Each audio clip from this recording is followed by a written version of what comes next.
three wines, we've gone for blends here to...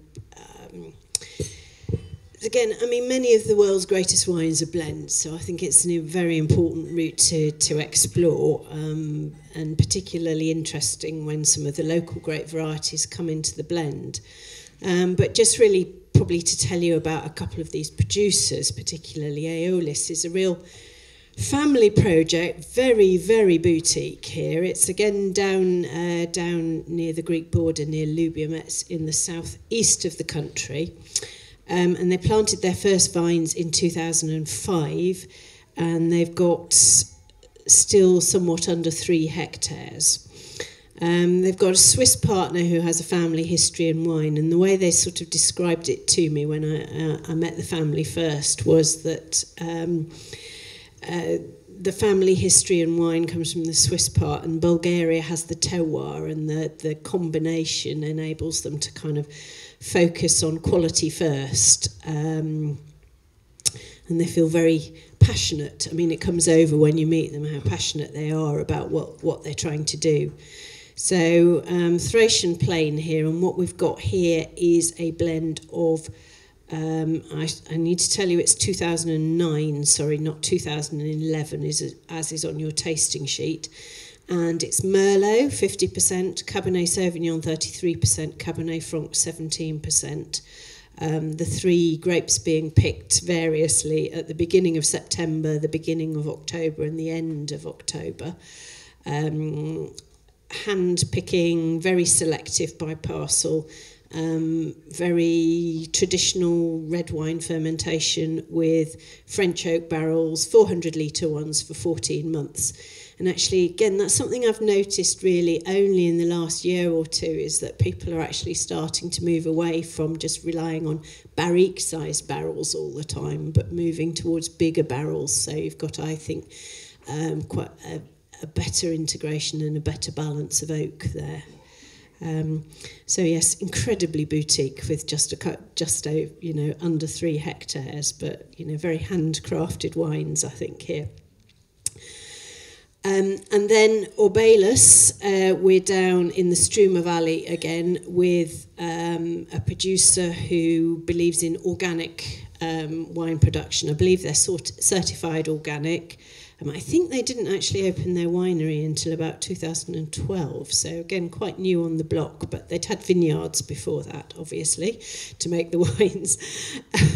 And the Prima is their top selection, red. And here we've got an influence of the early Melnick in the blend to give a sense of place to the wine, with Cabernet Sauvignon, Merlot and Petit Verdot here.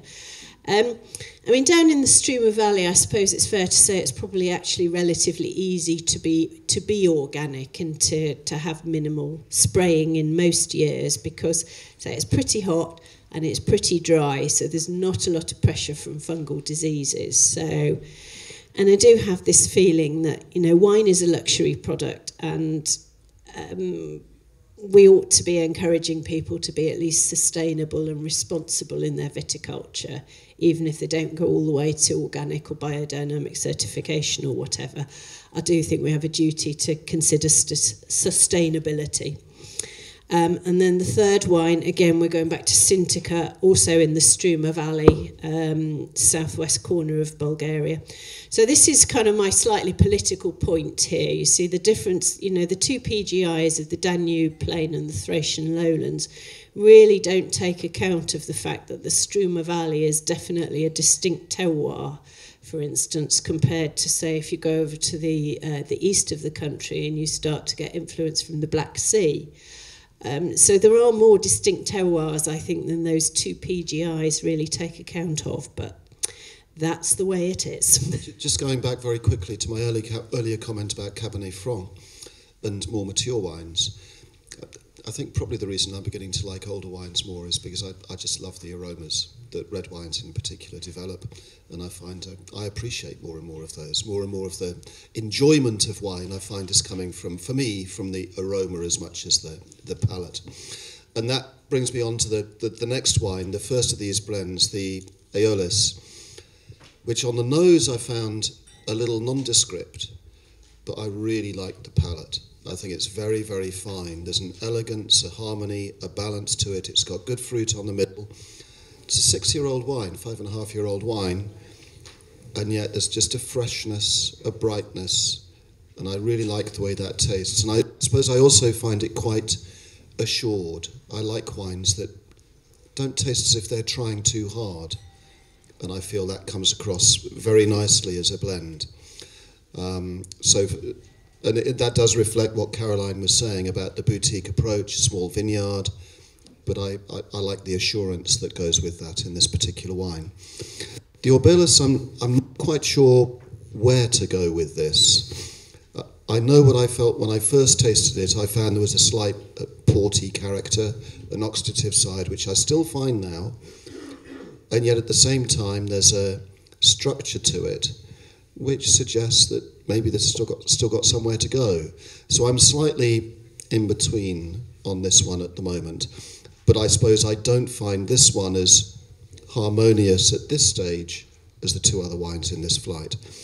And then the third one, the Sintica, is, I just think this works really well. I think this is a really good combination of what I was talking about earlier, developed aromas, quite complex aromas with that sort of linseed and cedar, the fragrance that one gets from good Bordeaux blends around the world, and then just works really well on the palate. Again, it's a hot climate, but there's a freshness, there's a balance. I think if you're going to make a Bordeaux blend, it is all about harmony, and it's about the integration of the grapes and, I guess, appreciating the wine when it's at its peak. And I think that's tasting pretty good right now, I must say.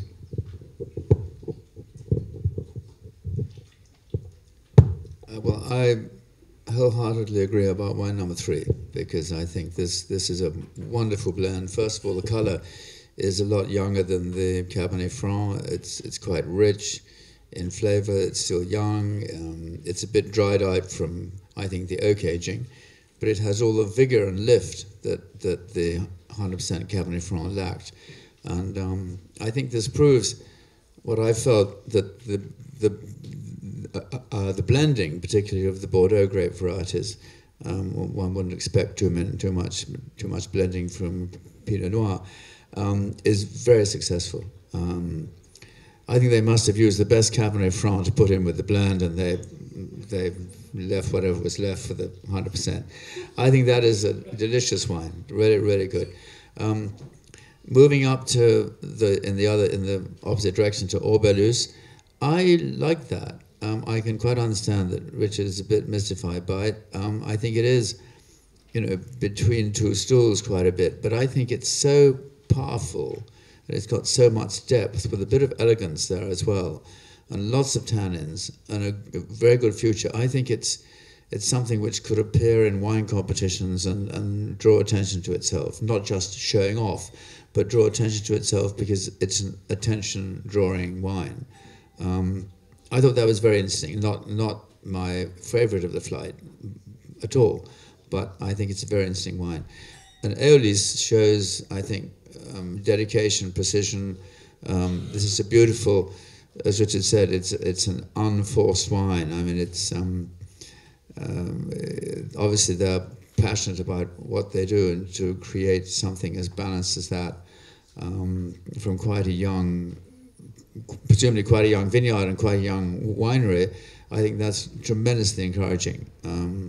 That's very, very good, a very good Bordeaux blend. And I think it's not that the blends are better than the single varietals. I think they're just more interesting. But also, all these are Bordeaux blends, and I think Bordeaux is, by definition, a blended wine. So I think these have shown very well indeed.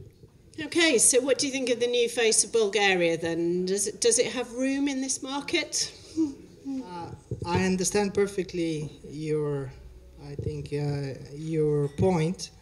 The problem, and that is something that people need to understand, that in order to have a very fine wine from indigenous varietals, you need to have a good investment in terms of research of the clonal selection.